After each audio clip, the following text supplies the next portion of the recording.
বৃদ্ধ বয়সে প্রাথমিক শিক্ষকের নিয়োগপত্র হাতে পেলেন হুগলির জেলার ৬২ জন। অবসরের বয়স পেরিয়ে গেছে, তাই প্রত্যেকেই এখন তারা প্রবীণ নাগরিক। এমন বয়সে প্রাথমিক স্কুলের চাকরির নিয়োগপত্র হাতে পেলেন তারা। আরও ৪ জনের নামে নিয়োগপত্র দেওয়া হলেও তাদের মৃত্যু হয়েছে আগেই, আর এ নিয়েই শোরগোল পড়েছে হুগলি জেলায়।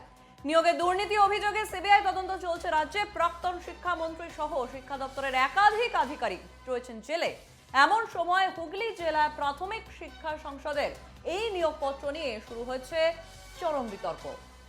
সম্প্রতি হুগলি জেলার প্রাথমিক শিক্ষা সংসদের চেয়ারপারসন ৬৬ জনের নিয়োগপত্র দেন, যাদের সকলেই বয়স ৬০ পেরিয়েছে। ৪ জনের মৃত্যুও হয়েছে। এই নিয়োগপত্র নিয়ে অনেকেই উল্লেখিত স্কুলে গিয়ে খোঁজও নিয়েছেন, কেউ আবার সার্কেল অফিসে গিয়ে যোগাযোগও করেছেন। তবে জেলা প্রাথমিক শিক্ষা সংসদ সূত্রে জানা যাচ্ছে ২০২৩ সালের ২০ ডিসেম্বর হাইকোর্ট রায় দেয় প্রার্থীদের নিয়োগ দেওয়ার। সেই মতো ৬৬ জনের নিয়োগপত্র ছাড়া হয়, যারা ২০১৪ সালের ৮ই আগস্ট থেকে এফেক্ট পাবেন। আদালতের নির্দেশ মতো এই নিয়োগ দেওয়া হয়েছে, খবর জেলা শিক্ষা দপ্তর সূত্রে। আমাদের সঙ্গে রয়েছেন সরাসরি আমাদের প্রতিনিধি প্রবীর প্রামাণিক। প্রবীর, অবসরের বয়সে হাতে আসছে নিয়োগপত্র এমনটাই, এবং ৪ জন এমন পেয়েছে যারা অলরেডি যারা মৃত, যারা মারা গিয়েছেন, তাদের হাতে আসছে নিয়োগপত্র। কি বিস্তারিত কি জানাবে তুমি? কি এমন হলো যেখান থেকে যে ৬৬টা নিয়োগপত্র পাওয়া হলো, সেখান থেকে আধা জনের ৬০ বছর পেরিয়ে গিয়েছে এবং ৪ জন মারাও ইভেন গিয়েছেন, কি জানাবে? দেখো সঞ্চারী, সর্বপ্রথম বলি যে এই চাকরি দুর্নীতি নিয়ে যে এখন ইডি তৎপর হয়েছে, ঠিক তখনই এক চাঞ্চল্যকর ঘটনা উঠে আসলো।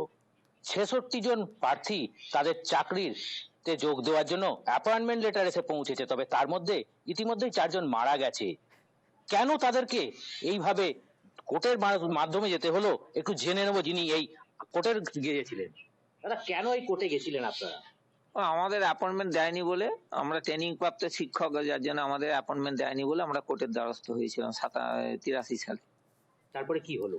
তারপর অর্ডার হলো, অর্ডার গুলো একটা আগের সরকার মানলো না। আমরা লাস্টে এই করে করে সেই অর্ডারই হয়ে যাচ্ছে। সুপ্রিম কোর্টে অর্ডার হচ্ছে, হাইকোর্টে অর্ডার হয়েছে, কোনো ১৭ বার অর্ডার হয়েছে। তারপরে রিসিভার নিয়োগ হয়েছে, ওরা যে অ্যাপয়েন্টমেন্টে দুর্নীতি করেছে সেটাও রিসিভার রিপোর্ট আমার কাছে আছে। সেই তাতে একদম পুরো গ্র্যাপ করে করে দেখিয়ে দিয়েছি কিভাবে ওরা আমাদের প্রতি দুর্নীতি। আমাদের লাস্ট কি অর্ডার দেওয়া হয়েছে? লাস্ট অর্ডার দিয়েছে যে তোমার এদের তোমার অ্যাপয়েন্টমেন্ট ইস্যু করার জন্য চেয়ারম্যান এবং একে নির্দেশ দিয়েছে, সৌমেন সেন এবং উদয় কুমার। আপনারা কি সকলেই যোগ দিয়ে? আমরা সকলেই এসআই অফিসে জয়েন করেছি। স্কুলে যেতে পারিনি। দেখো, এই ৬২ জন সকলেই কিন্তু এসআই অফিসে যোগ দিয়েছেন, কিন্তু কেউ স্কুলের গণ্ডিতে যেতে পারেননি, কারণ তাদেরকে বারণ করে দেওয়া হয়েছে তারা যেন এসআই অফিসে গিয়ে যোগ দেন, কিন্তু এই মুহূর্তে যেন স্কুলে না দেন। কিন্তু এই তার মধ্যে যে ৪ জন মারা গেছিলেন, তার মধ্যে একজন যে মৃত, তার দাদাকে আমরা সঙ্গে পেয়ে গেছি, ঠিক জেনে নেবো তিনি কি বলছেন। হ্যাঁ, আপনিও তো আবেদন করেছিলেন, আপনার দাদাও আবেদন করেছেন। হ্যাঁ, আপনার দাদা এখন মারা গেছে। আমার ভাই সেটা। ভাই, হ্যাঁ ভাই। কি বলবেন? কি বলবো, বলার আর তো কিছু নেই। মানে চাকরিটা পেলে আমাদের সংসারটা কোনো রকমে দাঁড়াতো, কিন্তু সে তো অবস্থায় আজ যে ভাইপো ভাইজিরা আমায় দেখে বলি আজ যে কোনো রকমে চলছে, নাহলে ওদের উপরই নির্ভর করে আমি আছি। দাদাও তো আবেদন করেছিল সেই চাকরি। হ্যাঁ, ভাই করেছিল, ভাইও আবেদন করেছিল। ভাই তো মারা গেল, আর চাকরিতে তো আর হলো না, আর তার স্বপ্ন পূরণ হলো না। না, সুখবরটা তাকে স্বপ্ন তো আর পূরণ হয়নি, সে তো চলেই গেল এই পৃথিবী থেকে। সুতরাং আর কি করার আছে?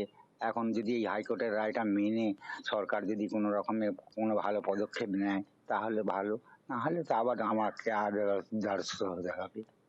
দেখো সঞ্চারী, কিন্তু সকলেই কিন্তু চাইছে তারা যাতে, তাদের বয়স নেই হয়তো সেই চাকরি করার, কিন্তু তারা চাইছে যে তারা একবারও অন্তত স্কুলে গিয়ে পৌঁছাক, তারা কিছুদিনকার জন্য যাতে ছাত্রছাত্রীদেরকে পড়াতে পারে, সেই আবেদনটাই জানাবেন তারা। সঞ্চারী, একেবারে আমি জানতে চাইবো যে এই যে গোটা বিষয়, তা নিয়ে পর্ষদের দিক থেকে ঠিক কি প্রতিক্রিয়া আসছে, তারা কি বলছে? ৬৬ জন জেলা পর্ষদ সূত্রে তারা কি দাবি করছে?